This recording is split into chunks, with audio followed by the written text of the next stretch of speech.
नमस्कार प्रिय विद्यार्थियों, वीके नॉलेज इलेक्ट्रिकल में आप सभी का स्वागत है। आपके सीबीटी एग्ज़ाम के लिए एक विशेष सीरीज़ स्टार्ट की है हमने और उसका नाम है परीक्षा में पूछे गए प्रश्न, यानी वो क्वेश्चंस जो आपके एग्ज़ाम में अब तक सबसे ज़्यादा बार आए हैं, इसलिए हम इसे मोस्ट रिपीटेड क्वेश्चन की सीरीज़ भी बोल सकते हैं। फर्स्ट ईयर इलेक्ट्रीशियन वालों के लिए ये क्लास नंबर 13 है। आपको बता दूं, इससे पहले 12 क्लासेज और हुई है।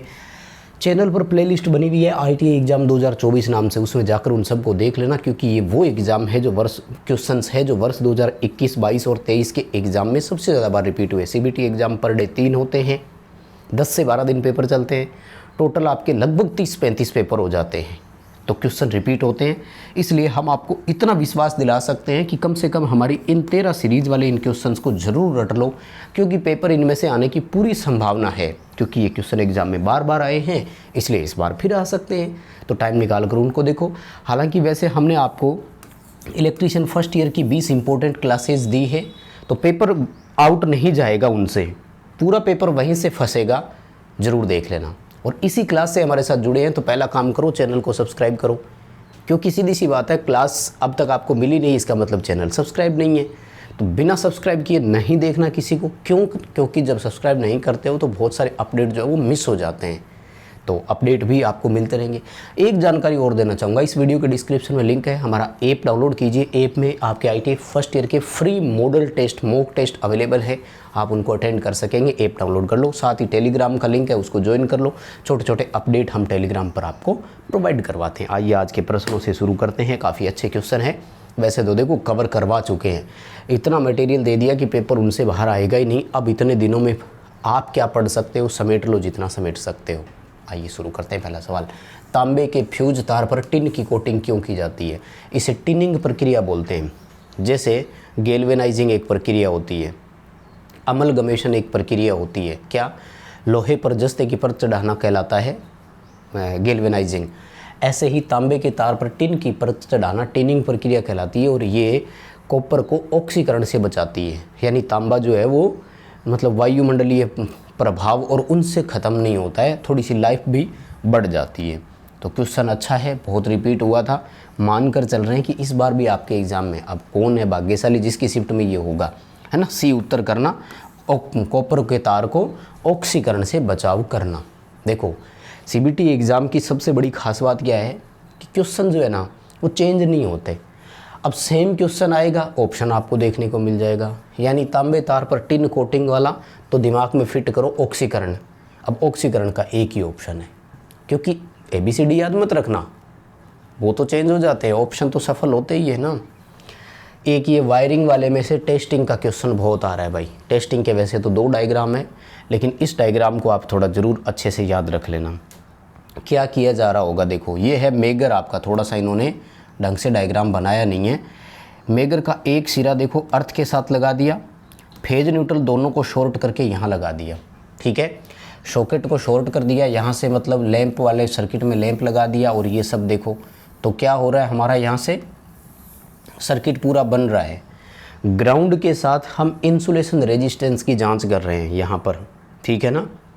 किसके साथ हो रहा है मैं आपको बता दूँ, एक सिरा ग्राउंड पे लगाया हुआ है ना, तो डी उत्तर हो जाएगा। चालकों और भूमि के मध्य कुचालक प्रतिरोध, insulation resistance test between conductor and earth. लेकिन इसके 2 डायग्राम है, ध्यान से सुनना। अगर ये वाली लूपिंग हटा देते, न्यूट्रल और लाइन दोनों को अलग अलग रखते और दोनों टर्मिनल इसी पर लगता, यानी ये वाला अर्थ पर ना लगा करके ये वाला भी इधर ही लगा देता, देन आपका ये होता insulation resistance test between conductors. दोनों चालकों के बीच इंसुलेशन का रेजिस्टेंस टेस्ट किया जा रहा है। दोनों ही क्वेश्चन इंपॉर्टेंट है, दोनों ही डायग्राम आए हुए हैं पेपरों में। अब आपके पेपर में कौन सा आता है उसको देख लेना। यहाँ शॉर्ट करके एक सिरा ग्राउंड पे लगा हुआ होना चाहिए, और ग्राउंड पर ना होकर के दोनों इन्हीं दोनों पर लगे हुए हो, तो फिर आपस में देखा जा रहा है फेज न्यूट्रल का। यही पहचान होती है बस, है ना। अच्छे है क्वेश्चन वैसे। चलो जी, सेल वाले में से देखो ये क्वेश्चन बड़ा इंपॉर्टेंट होता है। क्या कहता है, वैद्युतिक अपघटन के दौरान एकत्रित द्रव्यमान की गणना करने का सूत्र क्या है? फैराडे का वैद्युतिक अपघटन, इलेक्ट्रोलिसिस का नियम आपने पढ़ा होगा। क्या कहा था उन्होंने कि जब भी किसी अम्लीय विलयन में विद्युत धारा यानी सप्लाई दी जाती है तो वो आयंस में बंट जाता है, पॉजिटिव आयन्स एक तरफ, नेगेटिव आयन एक तरफ एक्यूमुलेट हो जाते हैं। तो वो पूछ रहा है जो एक्यूमुलेट होगा वो कितना होगा और किन कारकों पर निर्भर करेगा। तो माय डियर वो होता है m बराबर ZIT। m का मतलब होता है मास, मास यानी द्रव्यमान, ये ग्राम में होता है। z का मतलब है ECE, विद्युत रासायनिक तुल्यांक, इलेक्ट्रोकेमिकल इक्विवेलेंट। अब ये मैंने लिखा क्यों है, ऐसे क्यों बोला है, क्योंकि पेपर में एक क्वेश्चन ऐसा आया हुआ है। ECE का पूरा नाम बताओ, और एक वो है ECC का, अर्थ कंटिन्यूटी कंडक्टर। अभी देखो 3 क्वेश्चन बता दिए एक में, क्योंकि अब इतना टाइम नहीं है ना कि रिपीटिव क्लासेज आपको मिलती रहे, और बहुत सारे बच्चे मिस भी कर रहे हैं, पिछली क्लासेज कवर भी नहीं हो रही होगी, तो एक साथ बता रहे। I का मतलब विद्युत धारा एम्पियर में, और T का मतलब है टाइम सेकंड में। ठीक है, तो आपका B उत्तर हो जाएगा यहाँ पर। ये बड़ा इंपॉर्टेंट है, आ सकता है क्वेश्चन, बहुत ज़्यादा इसमें से पूछे जाने की संभावना है, कवर कर लेना अच्छे से। अगला सवाल देखो, परिपथ का कुल वोल्टेज क्या है। सेल जुड़े हुए हैं, कैसे जुड़े हुए हैं, समांतर में। कितने जुड़े हुए हैं, गिन लो, 1 2 3 4 5 6, 6 सेल पैरेलल में। अब देखो भाई, 6 हो, 60 हो, 600 हो, 6000 हो, अगर समांतर में है तो वोल्टेज हमेशा सेम रहती है, और टोटल वोल्टेज हमेशा उतनी ही होती है जितनी एक सेल की होती है। हमारे यहाँ पर प्रत्येक सेल 1.6 वोल्ट का 1.5 वोल्ट का था, तो टोटल वोल्टेज भी कितनी आएगी, 1.5 वोल्ट, क्योंकि पैरेलल में वोल्टेज समान रहती है। अब आते हैं दूसरे पर। मान लीजिए कि अगर ये सीरीज में होते तो सीरीज में वोल्टेज बढ़ जाती है, और देन आपका आंसर 1.5 × 6 है ना, तो 9 वोल्ट उत्तर होता उस समय। डी उत्तर करते अगर सेल सीरीज में कनेक्टेड होते तब। अंडरस्टैंड, बात समझ में आ रही है, यस और नो। आप चिल्ला करके थोड़ी बताओगे कि हाँ समझ में आ रही है, बस यस का मतलब है कि आप लाइक कर देंगे प्लीज़ इस वीडियो को।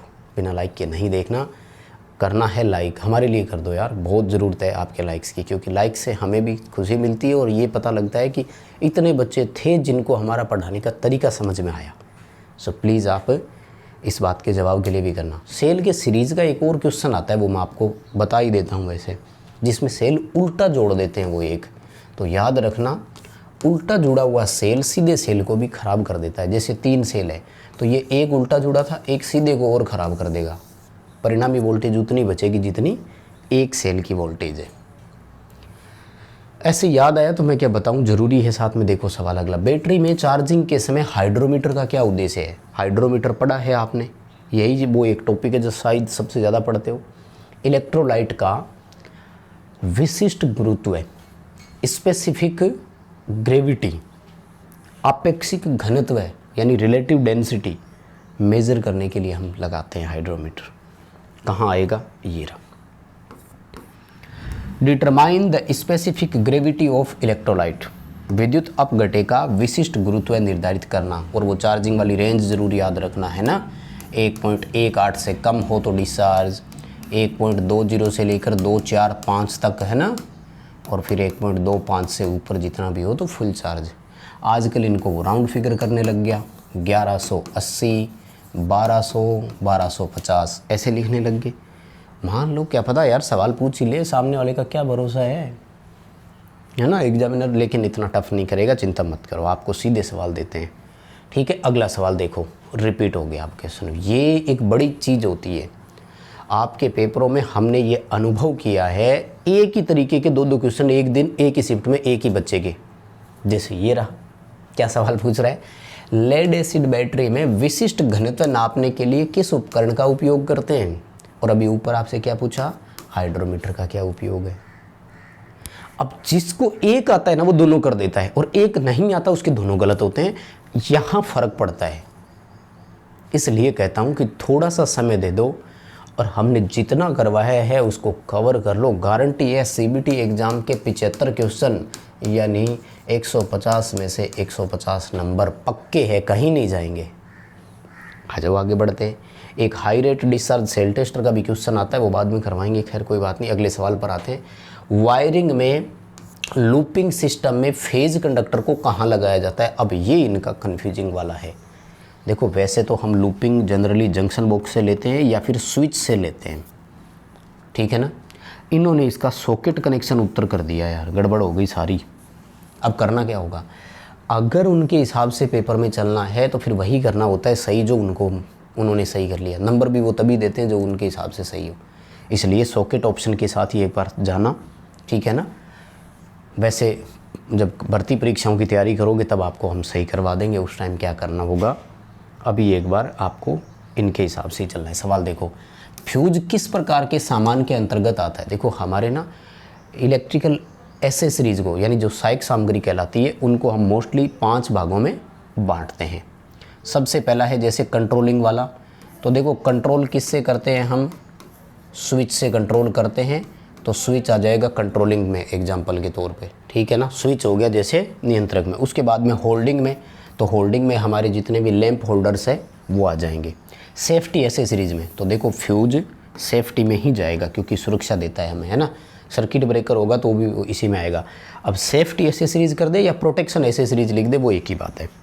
आउटलेट एसेसरीज में कौन आएंगे, आउटपुट हम किससे लेते हैं, जैसे सॉकेट हो गया, अडेप्टर हो गया, सीलिंग रोज हो गया, ये हमारे आउटलेट में जाएंगे। ये बड़ा इंपॉर्टेंट टॉपिक है, इसमें से एक क्वेश्चन पक्का आएगा। अब आप कैसे कवर करते हो, कितना कवर करते हो, वो आप पर डिपेंड है। करवाया हुआ है हमने खूब, एकदम मैं कह रहा हूँ प्रॉपर टाइम दे करके चीज़ें करवाई हुई है। समय निकाल कर आप ज़रूर देखना, और जितना टाइम दोगे उतना ही कर पाओगे। देखो वो क्लासेज ज़रूर देख लेना। ITI एग्ज़ाम 2024 नाम से प्लेलिस्ट बनी हुई है, बहुत काम आएगी वो। ये सारे क्वेश्चन वहाँ करवा चुके हैं, इतना डिटेल से बोला है, मतलब एक क्वेश्चन को विस्तार से समझाया है जो आपके दिमाग में फिट हो जाएगा और कभी नहीं भूलोगे। फटाफट से क्वेश्चन आंसर पढ़ोगे तो कहीं ना कहीं भूल जाते हैं। सवाल देखो, कंड्यूट पाइप को कैसे निर्धारित किया जाता है, स्पेसिफाइड पूछ रहा है। कंड्यूट पाइप को हम आउटर साइड से हमेशा उसका डाया लेते हैं व्यास में, बाहर से लेते हैं कंड्यूट का, और GI जो होता है ना उसका आंतरिक साइड से लिया जाता है हमेशा, ठीक है। कंड्यूट पाइप का पूछ रहे हैं, बाहरी व्यास लेते हैं और वो भी mm में लिया जाता है, याद रखना भाई, ठीक है। अगला सवाल, अर्थ टेस्टर में करंट रिवर्सर का क्या उद्देश्य है। देखो इसके 3-4 क्वेश्चन आएंगे। अर्थ टेस्टर में से कम 4 सवाल पूछे जाएंगे।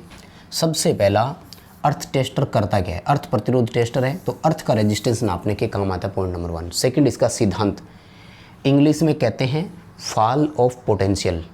फॉल ऑफ पोटेंशियल हिंदी में बोलते हैं विभवपात का सिद्धांत या विभव के गिरने का सिद्धांत। बड़ा इंपॉर्टेंट है, रट लो यार। तीसरा इंपॉर्टेंट क्वेश्चन आता है, अर्थ टेस्टर के मेजरमेंट के लिए अर्थ रेजिस्टेंस नापते समय AC क्यों प्रयोग करते हैं। जैसे मेगर से तो हम DC लेते हैं इंसुलेशन में, इसमें AC क्यों लिया। तो वो कहता है कि जो मिट्टी होती है ना उसमें केमिकल होते हैं, अगर उसको DC दोगे, तो अभी तो पढ़ कर आए थे, जब भी किसी केमिकल को DC सप्लाई देगी तो वैद्युतिक अपघटन हो जाएगा वहाँ, तो इलेक्ट्रोलाइटिक इंटरफेरेंस आ जाएगा। तो AC उपयोग में इम्पोर्टेंट है वो वाला, इसलिए बता रहा हूँ। तो क्या उत्तर करोगे, AC क्यों उपयोग ली जाती है, क्या उत्तर करोगे, अवॉइड इलेक्ट्रोलाइटिक EMF इंटरफेरेंस, वैद्युतिक इलेक्ट्रोलाइटिक विद्युत वाहक बल का व्यवधान या व्यतिकरण से बचाव के लिए। सिद्धांत क्या करोगे, फॉल ऑफ पोटेंशियल, दोनों इंपॉर्टेंट। अब तीसरा आता है कि अंदर तो DC ही है मीटर के लिए, तो AC आएगा कैसे।